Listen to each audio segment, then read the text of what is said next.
6টা দোয়া এবং জিকির আছে, যেই দোয়া জিকিরগুলো কোরআন হাদিসে বর্ণিত সকল দোয়া জিকিরের খোলাসা, সারমর্ম এবং নির্যাস।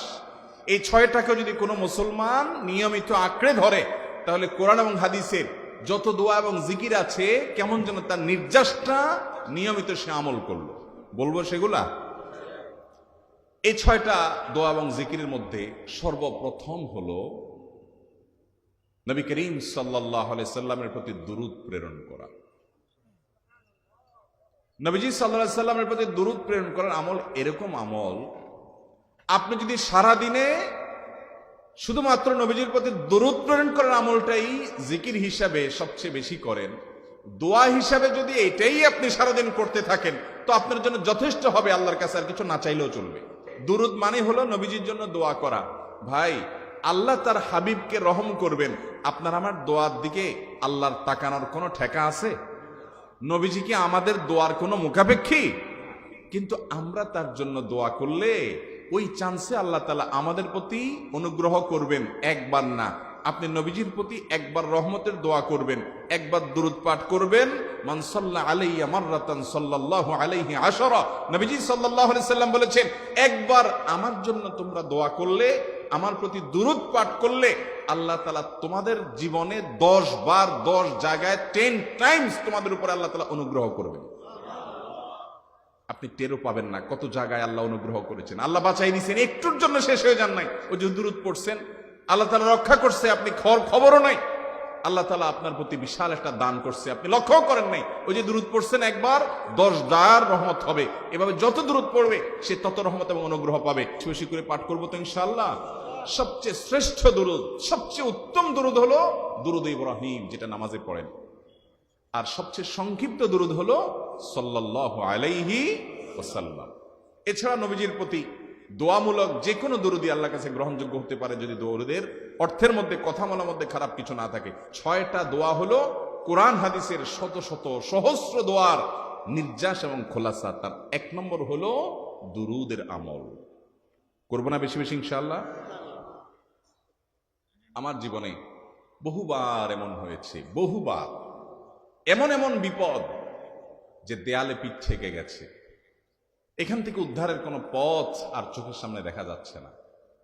আমি এই আমলটি, এর পাশাপাশি ইস্তেগফারের আমল, যেটা 2 নম্বরে বলবো আমি, এই 2টি আমল কন্টিনিউয়াসলি করে গেছি, হরদম প্রতি নিঃশ্বাসে নিঃশ্বাসে, বাস টয়লেটের টাইম বাদে বাকি ফুল টাইম এটা দুরূদ এবং ইস্তেগফার অব্যাহত রাখছি।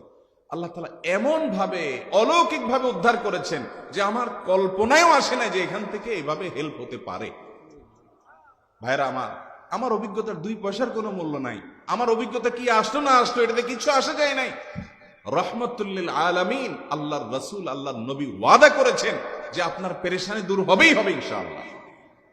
অতএব দুরূদের আমল বেশি বেশি করবো না ইনশাআল্লাহ। নাম্বার 2, ইস্তেগফার। এটাও বেশি বেশি করতে হবে, কারণ ইস্তেগফার সম্পর্কে কোন কোন হাদিসের ভাষ্যের মধ্যে মান লাজিমাল ইস্তেগফার ভাষ্য এসেছে, অর্থাৎ যে ব্যক্তি ইস্তেগফারকে আঁকড়ে ধরবে, এটাকে কন্টিনিউয়াসলি করবে, ইস্তেগফার কখনো ছাড়বে না, সবসময় তার মধ্যে ইস্তেগফার অব্যাহত থাকবে, ওই ব্যক্তিকে আল্লাহ রাব্বুল আলামিন বিভিন্ন পেরেশানি থেকে সারপ্রাইজড হওয়ার মতো এমন এমন পথ বের করে দিবে যে সে চিন্তাও করে নাই। তার পেরেশানি থেকে মুক্তির পথ আল্লাহ তাআলা দেখায় দিবে।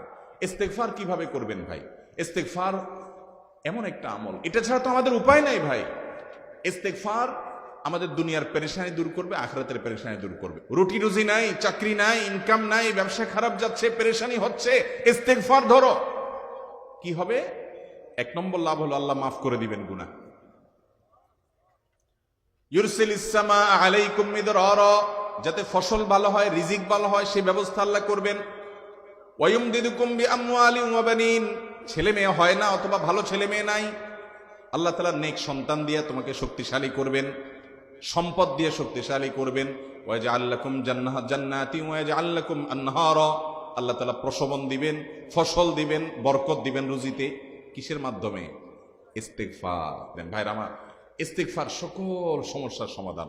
ইস্তেগফারের ভিতরে সবচেয়ে শ্রেষ্ঠ ইস্তেগফার হলো সাইয়্যিদুল ইস্তেগফার। সাইয়্যিদুল ইস্তেগফারটা যদি মুখস্থ না পারেন, অন্তত লিখিত ভার্সনটা পড়েন, সাইয়্যিদুল ইস্তিগফারের যে অর্থ, এটার যে মর্ম বড় হৃদয়গ্রাহী ভাই, বড় মর্মস্পর্শী। ইমানদার এটার অর্থের দিকে তাকায় যদি পড়ে তো তার অন্তর না গলে পারে না। ভাইরা আমার, অর্থের দিকে লক্ষ্য করে করে মর্মটা বুঝে বুঝে একটু সাইয়্যিদুল ইস্তিগফার পড়েন, লেখা দেখে দেখে পড়েন, ইউটিউব থেকে দেখে দেখে পড়েন, কিন্তু পড়েন। এটা হলো বড় ইস্তিগফার। এত বড় ইস্তিগফার পড়তে পারেন না, কোনো পেরেশানি নাই, কোনো অসুবিধা নাই। সবচেয়ে ছোট ইস্তিগফার হলো আস্তাগফিরুল্লাহ, আস্তাগফিরুল্লাহ, আস্তাগফিরুল্লাহ। আল্লাহ আপনার কাছে ক্ষমা চাই, কত ভুল হয়ে যায়, কত অন্যায় হয়ে যায়। ভাইরা আমার, এটা হলো রিমুভার। ভুল করে কিছু লিখছেন, রিমুভ করে ফেলছেন, শেষ হয়ে গেছে। আপনি ঘন ঘন ইস্তিগফার পড়তে থাকেন, অগণিত ভুল হয়, অগণিত ত্রুটি হয়, বারবার ইস্তিগফার এগুলোকে সবগুলোকে শেষ করে দেয়। ভাইরা আমার, নিরাপত্তা এনে দেয়। আল্লাহ কোরআনে কারিমে বলেছেন যে আপনার রব আপনার কওমের প্রতি আযাব নাজিল করবেন না যদি আপনি থাকেন। আর যদি তারা ইস্তিগফারে রত রাখে তাহলে গণ আযাব আল্লাহর পক্ষ থেকে আসবে। আরেকটা ইস্তিগফার হাদিসে বর্ণিত, আস্তাগফিরুল্লাহাল্লাযী লা ইলাহা ইল্লা হুয়াল হাইয়ুল কাইয়্যুম ওয়া আতুবু ইলাইহি ওয়া লা হাওলা ওয়া লা কুওয়াতা ইল্লা বিল্লাহ। এটাও ইস্তিগফার। তাহলে একটা বড় ইস্তিগফার, একটা মিডিয়াম, একটা ছোট, যার যেটা সুবিধা হয় এটা পড়েন। নাম্বার 3, এটা আমাদের বেশিরভাগ মানুষ জীবনে হয়তো শুনেনও নাই, অনেকে হয়তো শুনছেন, আমল করা হয় না। খুব সীমিত সংখ্যক আল্লাহর বান্দার আমলের তৌফিক হয়। সেটা হলো ইয়া যাল জালালি ওয়াল ইকরাম। এটা একটা জিকির, আল্লাহ তাআলাকে ডাকা, আহ্বান করা, এটাই জিকির। ইয়া যাল জালালি ওয়াল ইকরাম। নবী করিম সাল্লাল্লাহু আলাইহি সাল্লাম বলেছেন, আলিজু বিয়া যাল জালালি ওয়াল ইকরাম। তোমরা ইয়া যাল জালালি ওয়াল ইকরাম এটাকে আঁকড়ে ধরো, এটাকে নিয়মিত করো, বেশি বেশি করে বলতে থাকো এটাকে সব সময় এটাকে মুদাওয়ামাতের সাথে কন্টিনিউয়াসলি এটা বলতে থাকো, ইয়া যাল জালালি ওয়াল ইকরাম। অনেক উলামায়ে কেরাম, মুহাদ্দিসিনে কেরাম ইয়া যাল জালালি ওয়াল ইকরাম কেন নবীজি এত বেশি বলতে বলেছেন, এটার মাধ্যমে আমাদের লাভটা কি, এর ব্যাখ্যা করতে গিয়ে বলেছেন ইয়া যাল জালাল মানে হলো হে মহান মহান বড়ত্বের অধিকারী, হে জালালের অধিকারী, হে জালাল। ওয়াল ইকরাম, হে দানশীল। তাহলে প্রথম বাক্যে আল্লাহর বড়ত্বের কথা স্বীকৃতি দিয়ে প্রশংসা করা হয়, আর দ্বিতীয় বাক্যে হে দানশীল বলে আল্লাহ তাআলার কাছ থেকে চাওয়া হয় যে আপনি যেহেতু দানশীল এবং আপনি যদি মহান, অতএব আপনি আমাকে দান করেন। এটা ডাকলেই, আল্লাহকে এই বলে ডাকলেই চাওয়া হয়ে যায়। এই জন্য বেশি বেশি করে ইয়া যাল জালালি ওয়াল ইকরাম পড়তে হবে। তার 4 নম্বর হলো লা হাওলা ওয়ালা কুওয়াতা ইল্লা বিল্লাহ। লা হাওলা ওয়ালা কুওয়াতা ইল্লা বিল্লাহ। লা হাওলা ওয়ালা কুওয়াতা ইল্লা বিল্লাহ, এটা হলো সারেন্ডার করা, আল্লাহর কাছে সারেন্ডার করা, আত্মসমর্পণ করা। মানে আল্লাহ ছাড়া কোনো ভালো কাজ করার ক্ষমতা কারণ নাই, করার তৌফিক দেওয়ার ক্ষমতা কারণ নাই, আর পাপ থেকে বাঁচানোরও ক্ষমতা কারণ নাই। এই জন্য আমি কেমন যেন আল্লাহর কাছে সারেন্ডার করছেন, লা হাওলা ওয়ালা কুওয়াতা ইল্লা বিল্লাহ। কোন অবস্থা, কোন সামর্থ্য, এগুলো কারোর কাছে নাই, শুধুমাত্র কার কাছে আছে? আল্লাহর কাছে আছে। এই অর্থ বুঝে আপনি লা হাওলা ওয়ালা কুওয়াতা ইল্লা বিল্লাহ বেশি বেশি পাঠ করবেন।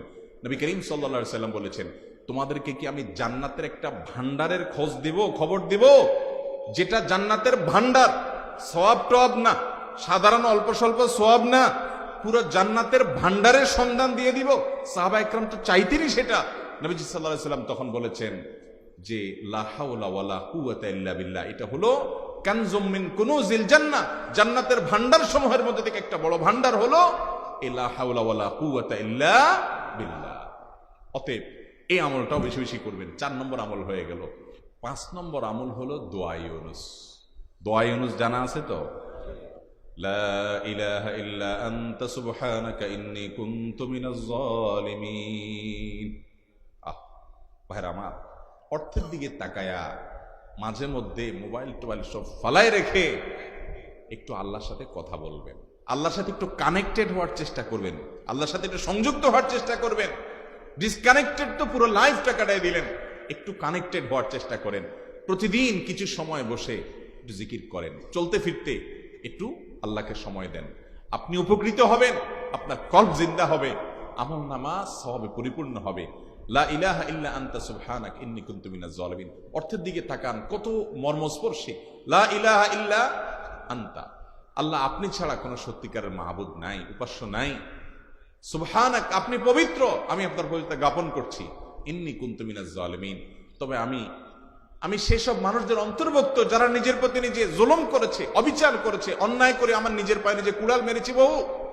এই বাক্য পাঠ করার পর ইউনূস আলাইহিস সালামকে শুধু রক্ষা করেছেন আল্লাহ, তাই নয়, আল্লাহ বলেছেন একইভাবে তাকে যেরকম রক্ষা করেছি, এই বাক্য যদি কেউ পড়ার মতো পড়ে, হক আদায় করে পড়ে, মনের গভীর থেকে পড়ে, মর্ম উপলব্ধি করে পড়ে, নিয়মিত পড়ে, ওয়াকাযালিকা নুনজিল মুমিনিন, ঈমানদারদেরকে আমি রক্ষা করে দেবো। এভাবে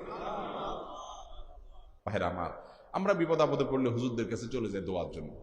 অনেকে মাজারে চলে যায়, সেখানে মানত করে, টাকা পয়সা দেয় বিপদ উদ্ধার করার জন্য। কপাল পড়া জানে না ও কার গোলাম, ও আরশে আজিমের মালিকের গোলাম, তার সাথে ডাইরেক্ট কানেক্টেড হওয়ার সুযোগ আছে, শুধু ইউজ করলেই হয়, সুইচ দিলেই হয়। কপাল পড়া জানে না, ডানে বামে গিয়ে নিজের আমল বরবাদ করে, ইমান বরবাদ করে, তাওহীদ নষ্ট করে। ভাইরা আমার, তাহলে যে কোনো সমস্যা ফিল করি অথবা স্বাভাবিক অবস্থাতে দোয়া ইউনূস পাঠ করব। 6 নম্বর হলো সুবহানাল্লাহ, আলহামদুলিল্লাহ, লা ইলাহা ইল্লাল্লাহ, আল্লাহু আকবার। এই বাক্যগুলো দেখবেন ঘুরে ফিরে নবী করিম সাল্লাল্লাহু আলাইহি ওয়াসাল্লাম সারাদিন পড়তেন। 5 ওয়াক্ত নামাজের পরে 33 বার দেখবেন। আবার দেখবেন সকাল সন্ধ্যায় সুবহানাল্লাহি ওয়া বিহামদিহি 100 বার, সুবহানাল্লাহি ওয়াল হামদুলিল্লাহি আল্লাহু আকবার 100 বার। আবার এগুলো মাঝে মধ্যে 10 বার, রাতের শোয়ার সময় 33, 34 বার। বিভিন্ন সময় দেখবেন ঘুরে ফিরে এই সুবহানাল্লাহ, আলহামদুলিল্লাহ, লা ইলাহা ইল্লাল্লাহ, আল্লাহু আকবার, এগুলো একটা মিজানের পাল্লাকে পরিপূর্ণ করে দেয়। কোনটা আসমান এবং জমিনের মধ্যবর্তী জায়গায় সওয়াব দিয়ে পরিপূর্ণ করে দেয়। এত বেশি ফজিলতপূর্ণ জিকির।